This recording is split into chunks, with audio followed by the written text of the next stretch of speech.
आज आपण डिस्कस करूया फंक्शन्स इन सी.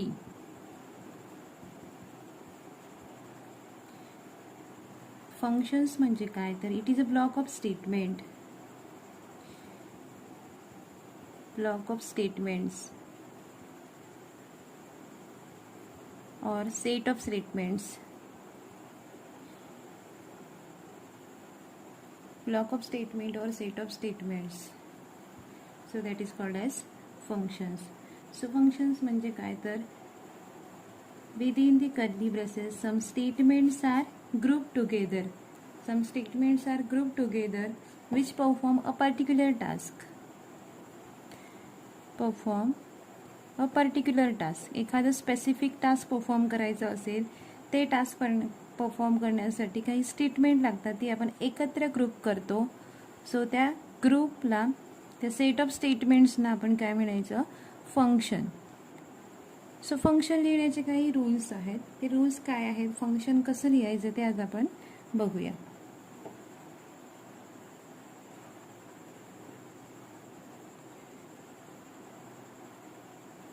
सो त्याआधी काही characteristic. It is called as building block of programme.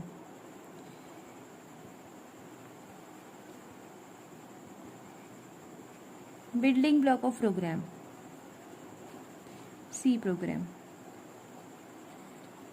त्यानंतर काही कॅरेक्टरिस्टिक्स आपल्याला सॅटिस्फाय करता येतात, इम्प्लिमेंट करता येतात. So this characteristics are reusability, modularity. हा जो सेट ऑफ स्टेटमेंट आहे, हा जो ब्लॉक आहे, तो आपण पुन्हा पुन्हा आपल्या प्रोग्राममध्ये यूज करू शकतो. त्या सेट ऑफ स्टेटमेंटला एक नेम द्यायचं, ते नेम म्हणजेच फंक्शन नेम. त्या नेमला आपण पुन्हा पुन्हा कॉल करू शकतो. So we instead of writing that block again and again, we can just call by using the name of that block. So it achieves the reusability and मॉड्युलॅरिटी.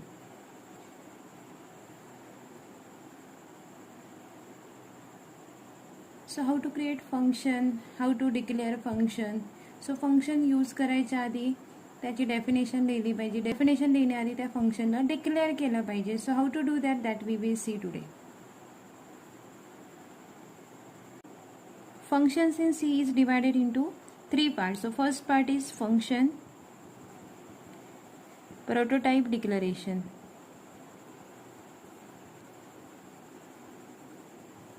Also called as function declaration. That is function declaration.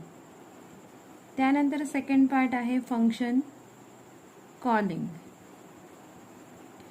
Function calling. आणि third part आहे function definition. Function definition. So this function definition is having 2 parts, that is function header and function body. Function header and function body. So these 2 parts are there. So function in C, it should having 3. So if you want to use function in C, then it should have 3 parts, that is function prototype, declaration should be there, function should be declared. जसे variable use करायच्या आधी आपल्याला declare करावे लागतात, तसंच function सुद्धा declare केलं पाहिजे.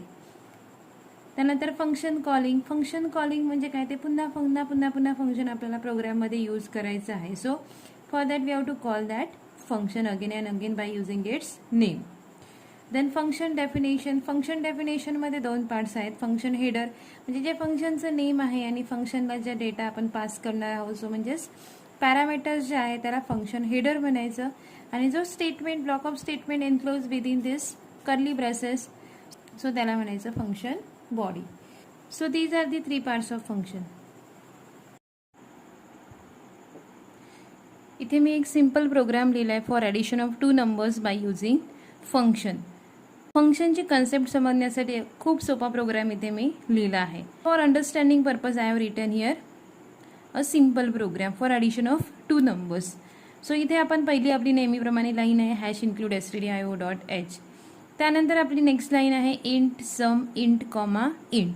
सो या लाईनला काय म्हणायचं, this is function prototype declaration. Function prototype declaration. ही लाईन आहे आपली फंक्शन प्रोटोटाइप डिक्लेरेशन. त्यानंतर नेक्स्ट लाईन आहे आपली main function. So void main function I have written here. त्यानंतर open brace and close brace. So आपण फंक्शनची कन्सेप्ट अंडरस्टँड करतोय. So function is always having this 2 brackets. हे 2 ब्रॅकेट्स नेहमी फंक्शनला असणार. राऊंड पॅरेंथेसिस आपण म्हणू शकतो किंवा फंक्शन ब्रॅकेट्स त्याला आपण म्हणू शकतो. त्यानंतर आहे डिक्लेरेशन ऑफ व्हेरिएबल्स. 2 नंबरचं ॲडिशन परफॉर्म करायचं आहे. सो 2 नंबर्स घेतलेत आपण ए आणि बी. त्यानंतर एस हा एक अजून नंबर घेतलाय. एस हा अजून एक नंबर घेतलाय ज्यामध्ये आपण ॲडिशन स्टोअर करणार ए आणि बीचं. So A is equal to 5 value assign केली. B is equal to 20 value assign केली. त्यानंतर नेक्स्ट स्टेटमेंट आहे. हे स्टेटमेंट म्हणजे काय आहे? Function call. हे स्टेटमेंट काय आहे? Function call. Function prototype declaration झालं. त्यानंतर फंक्शन कॉल झालं. त्यानंतर आपण S is equal to sum A comma B. जेव्हा स्टेप बाय स्टेप एक्झिक्यूट करत प्रोग्राम कंट्रोल इथे येईल तेव्हा काय होईल? S is equal to sum A comma B. So it will search for sum A comma B. So this is a function call. या स्टेटमेंटला काय म्हणायचं? Function call statement. सम नावाचं फंक्शन कुठे प्रोग्राममध्ये आहे तो फाइंड आउट करणार. इथे आपण सांगितलंय सम हे एक फंक्शन असेल. त्या फंक्शनला 2 व्हॅल्यूज आपण इनपुट देणार आहोत. याला म्हणायचं फंक्शन पॅरामीटर्स 2. मग त्या पॅरामीटर्सचा डेटा टाईप काय असेल तर इंटीजर असेल. So function parameters here we are specifying. Function name we are specifying. त्यानंतर फंक्शन एक्झिक्यूट करून कोणती व्हॅल्यू रिटर्न करतोय ते सुद्धा इथे आपण सांगतोय. सो इथे आपला फंक्शन कॉल आहे सम ए कॉमा बी. फर्स्ट पॅरामीटर आहे ए, त्याचा डेटा टाईप आहे इंटीजर, मॅच होतोय. सेकंड पॅरामीटर आहे बी, सो त्याचा डेटा टाईप आहे इंट, मॅच होतोय. Function name all letter small SUM sum. So name match होते. सो हे जे फंक्शन आहे याच फंक्शनला हा कॉल आहे. या फंक्शनची डेफिनेशन इथे खाली कुठेतरी प्रोग्राममध्ये लिहिलेली असणार. जेव्हा हे स्टेटमेंट एक्झिक्यूट होईल तेव्हा कंट्रोल कुठे ट्रान्सफर होईल तर फंक्शनच्या डेफिनेशनला. So this statement is called as function definition. Function definition हे स्टेटमेंट आहे फंक्शन डेफिनेशन. सो फंक्शनच्या 3 मेन पॉइंट्स आहेत. Function prototype declaration, function call आणि फंक्शन डेफिनेशन. फंक्शन डेफिनेशनमध्ये 2 पार्ट्स आहेत. फंक्शन डेफिनेशनमध्ये पहिला पार्ट आहे फंक्शन हेडर. फंक्शनचं हेडर जिथे रिटर्न टाईप असेल, नेम ऑफ फंक्शन असेल आणि parameter list with data type and name of the parameter, name of variable, असे व्हेरिएबल्स असतील. त्यानंतर ब्लॉक ऑफ स्टेटमेंट. हा काय आहे? Block of statement. हा आहे ब्लॉक ऑफ स्टेटमेंट. सो फंक्शनच्या मेन कन्सेप्ट आहेत 3. Function prototype declaration, function definition आणि फंक्शन कॉल. सो इथे आपण फक्त प्रोग्राममध्ये सांगतोय की फंक्शनचं नाव काय असेल, त्याचा रिटर्न टाईप काय असेल, म्हणजे एक्झिक्यूट करून झाल्यावरती कोणती व्हॅल्यू तो देतोय. So we can say output of that function. Then input काय असेल. सो पॅरामीटर्स जे आपण पास करतोय त्याला आर्ग्युमेंट असंही म्हटलं जातं. So function parameters. So function प्रोटोटाइपमध्ये आपण काय स्पेसिफाय करू शकतो तर return type, name of function आणि parameter list, data type of parameter list. इथे आपण व्हेरिएबल नेम्स यूज केले तरी चालतील, पण इथे काय व्हेरिएबल नेम्स आपण पुढे यूज करत नाही, कारण because this is 1 line statement. This termination symbol indicate that this is 1 line statement. So this is function prototype declaration. आता मेन फंक्शनमधून किंवा दुसऱ्या कोणत्याही फंक्शनमधून आपण फंक्शन कॉल करणार. फंक्शन कॉल करताना काय फक्त यूज करायचं आहे? फंक्शन कॉल करताना फंक्शन नेम आणि पॅरामीटर नेम्स फक्त यूज करायचे आहेत. रिटर्न टाईप आपण इथे लिहत नाही, डेटा टाईप आपण इथे लिहत नाही. दिस एंड्स विथ सेमिकोलन. जर एक सिंगल स्टेटमेंट असेल तर सेमिकोलनने एंड करायचं. प्रिंटएपमध्ये जर आपण फंक्शन कॉल केलं तर सेमिकोलन प्रिंटएपच्या एंडला येईल. इथे फंक्शन कॉलच्या एंडला सेमिकोलन येणार नाही. फंक्शन प्रोटोटाइप डिक्लेरेशनमध्ये मात्र आपल्याला सेमिकोलन द्यायचंच आहे.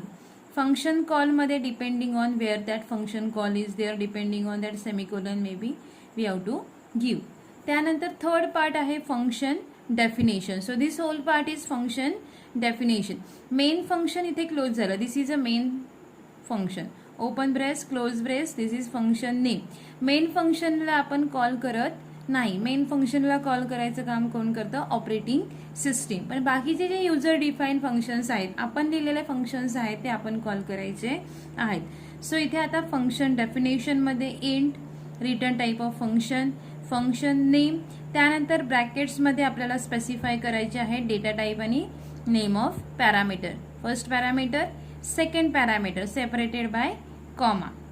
इथे सेमिकोलन द्यायचं नाहीये. त्यानंतर open brace, close brace. Within that we have to write number of statements to be executed.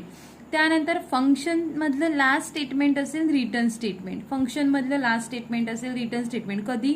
Other than void जर रिटर्न करत असेल फंक्शन. आता मेन फंक्शनला जसं आपण वॉइड लिहिलं तर रिटर्न स्टेटमेंटची गरज नाहीये, तसंच कोणत्याही फंक्शनला जर रिटर्न टाईप वॉइड असेल तर रिटर्न स्टेटमेंटची गरज नाहीये. पण अदर दॅन वॉइड असेल, इंट असेल, फ्लोट असेल, लॉंग असेल, तर मात्र आपल्याला रिटर्न स्टेटमेंटची गरज आहे. त्यानंतर रिटर्न स्टेटमेंटची व्हॅल्यू रिटर्न करते, that value we have to match with this return type. ती व्हॅल्यू या रिटर्न टाईपशी मॅच झाली पाहिजे. So here n1 plus n2 addition of this two will be perform and that addition will be return. इथे आता आपण एक simple programme बघितला ज्यामध्ये आपण काय करतो? Addition of two numbers by using function. ही फंक्शनची डेफिनेशन आहे. Within these two braces function definition is there and only one statement we have written. We can add the multiple statement here, we can declare some variables here, we can perform some operations here, and at the last we have to write the return statement. More than one return statement may be there within the function definition. So here function prototype declaration semicolon ने end होते. Function call may or may not end with semicolon depending on where that function call is there. Okay. Function call जर आपण printf मध्ये लिहिला तर तिथे सेमिकोलनने end होणार नाही. एखाद्या दुसऱ्या एक्सप्रेशन मध्ये लिहिला तर तिथे सेमिकोलन द्यावा लागत नाही, कारण ते स्टेटमेंट सेमिकोलनने एंड होत असतं. So termination of statement is we can write by using semicolon. So semicolon means what? Termination of statement. त्यानंतर इथे आपण काय करतोय? फंक्शन डेफिनेशन लिहितोय. ही मेन फंक्शनची डेफिनेशन आहे. मेन हे सुद्धा एक फंक्शनच आहे. मेन फंक्शनची definition within these two braces. आता ही कंप्लीट झाल्यानंतर आपल्याला आपल्या फंक्शनची डेफिनेशन लिहायची आहे. फंक्शन कोणतं आहे? सम, ज्याचं प्रोटोटाईप आपण सांगितलंय. प्रोटोटाईप म्हणजे त्याचं स्ट्रक्चर सांगितलंय.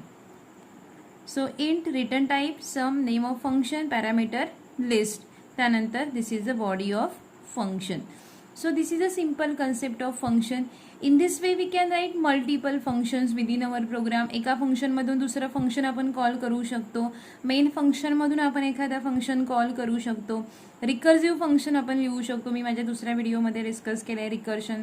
सो त्यामध्ये आपण रिकर्सिव्ह फंक्शन बघितलं. रिकर्सिव्ह फंक्शन सुद्धा सेम फंक्शन सगळं आपल्याला फॉलोज करायचे आहेत. प्रोटोटाईप लिहायचंच आहे, फंक्शन कॉल लिहायचंच आहे, फंक्शन डेफिनेशन लिहायचीच आहे. पण फक्त डिफरन्स काय असेल? अ function call itself again and again. त्याच फंक्शनला त्याच फंक्शनमधून आपण कॉल करणार. आणि मल्टिपल रिटर्न स्टेटमेंट एखाद्या फंक्शनमध्ये असू शकतात. एकदा रिटर्न स्टेटमेंट एक्झिक्यूट झालं की फंक्शन काय करतं? Whatever that value that will be return to the function call.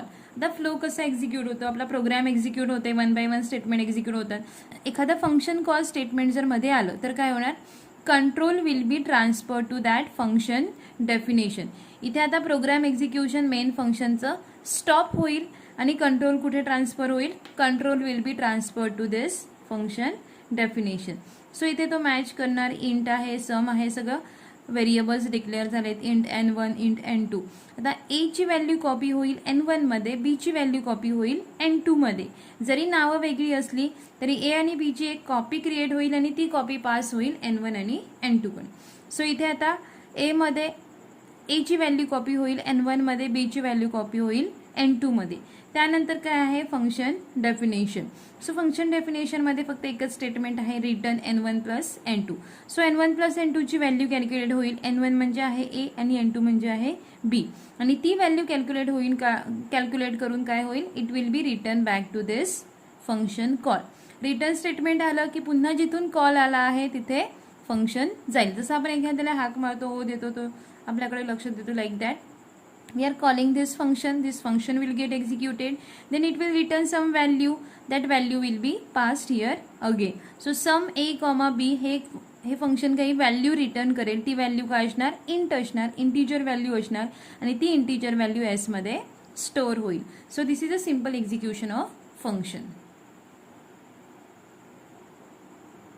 तर फंक्शन बद्दल अजून एक कन्सेप्ट आहे, ती म्हणजे इथे जे पॅरामीटर आपण फंक्शन कॉल्समध्ये ज्या व्हॅल्यू लिहितो, व्हेरिएबल्सची नावं असतात ती किंवा कॉन्स्टंट असतात.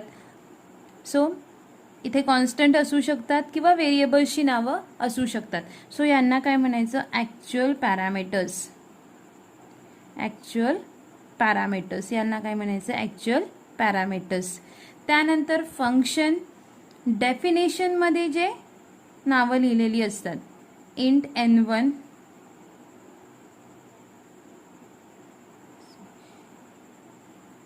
Int n1, int n2. So n1 आणि n2 इथे काय आहेत, these are called as formal parameters. These are called as formal parameters. n1 n2 इथे काय आहेत, फॉर्मल पॅरामीटर्स. सो फंक्शन डेफिनेशनमध्ये जे आर्ग्युमेंट्स आहेत त्यांना म्हणायचं फॉर्मल पॅरामीटर्स आणि फंक्शन कॉलमध्ये जे पॅरामीटर्स आहेत, जे आर्ग्युमेंट्स आहेत त्यांना म्हणायचं actual parameters. So this is a difference between formal parameters and actual parameters. So dummy of this is created, copy of this a and b is created and that is passed to this function. So n1 आणि n2 he a आणि b ची copy असेल. So these are actual parameters and these are called as n1 n2 are formal parameters.